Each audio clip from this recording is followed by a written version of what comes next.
नमस्कार, खबरों के इस बुलेटिन में तुहाडा स्वागत है। मैं हरप्रीत कौर। पहला पेश ने चोणवीआं खबरां। राष्ट्रपति द्रौपदी मुर्मू अज हरियाणा के 2 दिना दौरे ते आ रहे ने।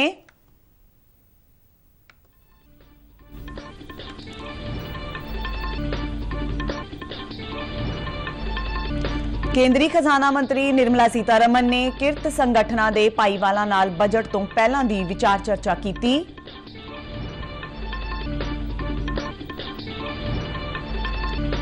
भारत दा कौमांतरी फिल्म उत्सव इफ्फी रंगारंग समागम नाल बीती रात गोवा विच होया संपन्न। केंद्रीय सूचना ते प्रसारण मंत्री अनुराग सिंह ठाकुर ने फिल्म जगत नूं सरकार वल्लों हर संभव मदद दा भरोसा दवाया।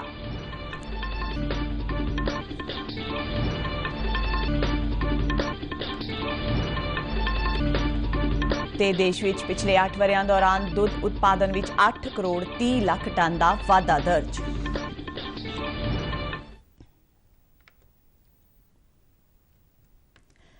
ते हुण खबरां विस्तार नाल। राष्ट्रपति द्रौपदी मुर्मू अज हरियाणा के 2 दिना दौरे ते आ रहे ने। ਉਹ अंतरराष्ट्रीय गीता फैसटीवल 2022 समेत सूबे विच ਵੱਖ-ਵੱਖ प्रोग्रामां विच हिस्सा लैणगे।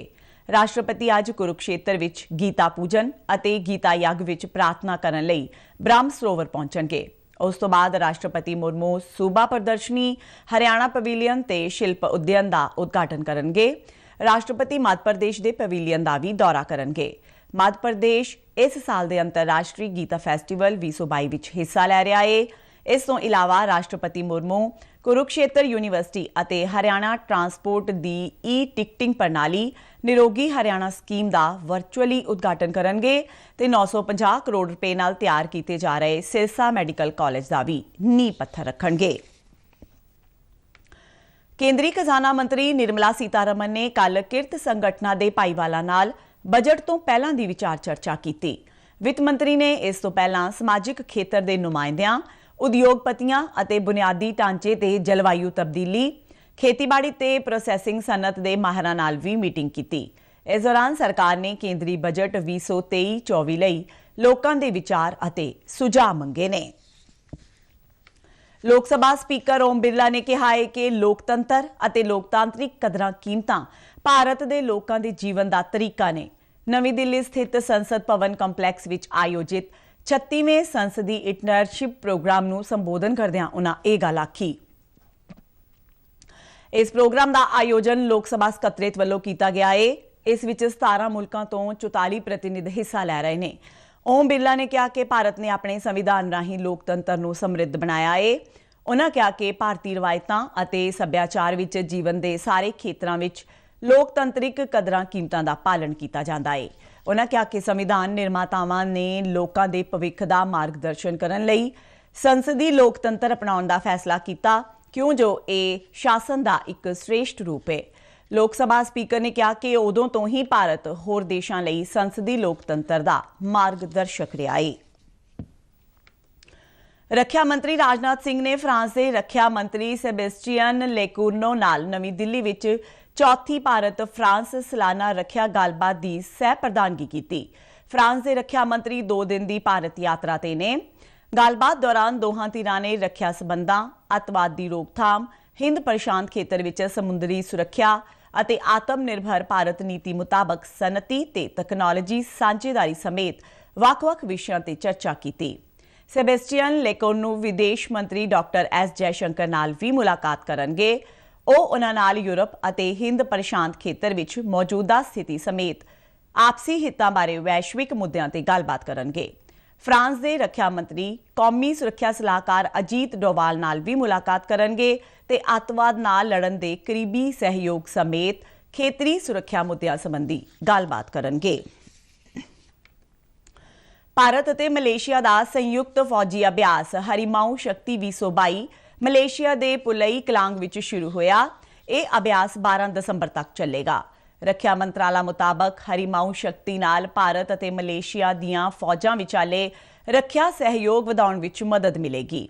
इस अभ्यास विच भारतीय फौज दी गढ़वाल राइफल्स ते मलेशिया दी फौज हिस्सा लै रही है। 53वें कौमांतरी भारती फिल्म उत्सव का रंगारंग समाप्ति समागम बीती रात गोवा की राजधानी पणजी के डॉक्टर श्यामा प्रसाद मुखर्जी स्टेडियम विखे होया। सूचना ते प्रसारण मंत्री अनुराग सिंह ठाकुर, राज मंत्री डॉक्टर एल मुरुगन अते गोवा के मुख मंत्री प्रमोद सावंत इस समागम विच मौजूद रहे। अदाकार अक्षय कुमार ते आयुष्मान खुराना समेत फिल्म जगत दीआं उगियां शख्सियतां भी इस समागम का हिस्सा बणियां। तेलुगु अदाकार चिरंजीवी नूं साल 2022 लई भारती फिल्म जगत the personality of the year award नाल सन्मानित किया गया।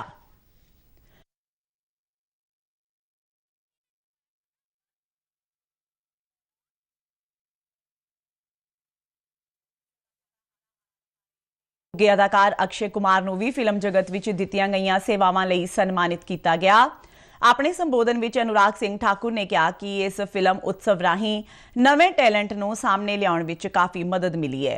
उन्होंने कहा कि खेतरी फिल्मां हुण कौमी ते कौमांतरी बन गईयां ने अते जे कंटेंट विच ताकत है तां दुनिया विच इस नूं अगे वधण तों कोई नहीं रोक सकदा। अनुराग सिंह ठाकुर ने भरोसा दवाया कि फिल्म जगत नूं सरकार वल्लों हर संभव मदद दित्ती जाएगी। कई बार कहता हूं कि हिंदी भाषा को बढ़ाने में जितना बड़ा रोल हिंदी फिल्म जगत ने अदा किया है, उसी तरह से उसके लिए कोई बाउंड्रीज नहीं थी सिनेमा के लिए। क्योंकि अगर आपके कंटेंट में ताकत है तो एक रीजन, एक स्टेट के अंदर नहीं रुकता, एक देश के अंदर नहीं रुकता है, वह दुनिया के दिलो दिमाग पर राज करता है। ये ताकत भारतीय सिनेमा की है। और ये भारतीय सिनेमा की ताकत ऐसी है कि अगर आप आज भी रशिया या बाकी देशों में जाओगे, ईस्ट यूरोप में जाओगे, तो आपको वहां पर देखने को मिलेगा राज कपूर जी की फिल्मों से लेके मिथुन चक्रवर्ती जी की फिल्मों से लेके शाहरुख खान और अक्षय कुमार जी की फिल्मों तक देखने के लिए। ये एक जनरेशन से दूसरी जनरेशन तक जो इम्पैक्ट है वो कभी कोई न्यूज चैनल या न्यूज के माध्यम से नहीं हो सकता। ये केवल एंटरटेनमेंट और एंटरटेनमेंट के माध्यम से और आपकी रिच कल्चरल हिस्ट्री जो है, हेरिटेज जो है, उसको दुनिया तक पहुंचाने का एक बहुत बड़ा अवसर हमारा फिल्म जगत के माध्यम से मिलता है। और मैं देश के सूचना प्रसारण मंत्री होने के नाते विश्वास दिलाता हूं, हम फिल्म जगत के लिए जो भी सहायता चाहिए होगी वो करेंगे। और टेक्नोलॉजी के इस नए अवतार के रूप में हम पुरानी और नई फिल्मों को देश और दुनिया तक पहुंचाने का काम करेंगे। देश विच पिछले 8 वरियां दौरान दुध उत्पादन विच 8 करोड़ 30 लाख टन का वाधा दर्ज किया गया है। साल 2013-14 विच दुध उत्पादन 13 करोड़ 80 लाख टन सी, जिहड़ा 2021-22 विच वध के 22 करोड़ 10 लाख टन हो गया। प्रधानमंत्री नरेंद्र मोदी ने इस उपलब्धि ते कहा कि डेयरी खेतर विच इनकलाबी तब्दीली नाल नारी सशक्तिकरण नूं भी उत्साह मिलेगा।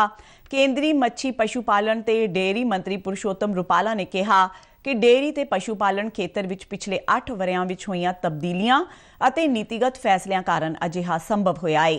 उन्होंने कहा कि मोदी सरकार ने इस खेतर लई वड्डे बजट की व्यवस्था की है, जबकि पिछलियां सरकारां वेले इस दी अणदेखी की गई। केंद्रीय मंत्री ने कहा कि सरकार ने समुचे देश विच पशुओं विच होण वालीआं बीमारियां लई टीकाकरण प्रोग्राम चलाया है।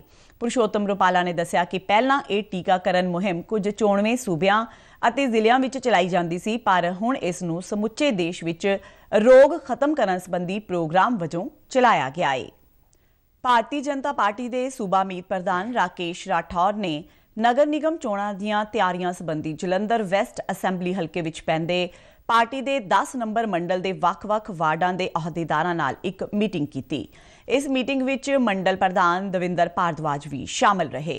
राकेश राठौर ने सारे मंडल अहदेदारां, शक्ति केंद्र अते बूथ के अहदेदारां नूं आपो अपने बूथां ते टीमां गठित करन ते पार्टी नूं मजबूत बनाउण लई आख्या। उन्होंने कहा कि केंद्र सरकार दीआं लोक भलाई अते लोक पक्खी योजनावां नूं घर-घर तक पहुंचाया जावे। भारत की विदेश नीति विदेश मंत्राला GOI तहत फार्मास्यूटिकल के खेतर विच भारती तकनीक ते आर्थिक सहयोग प्रोग्राम ITEC का आयोजन national institute of pharmaceutical education and research NIPER Mohali विखे किया गया है। यह 2 हफ्तियां का तीबर सिखलाई प्रोग्राम है, जिस विच 15 मुल्कां तो कुल 22 विदेशी डेलीगेट शामिल ने।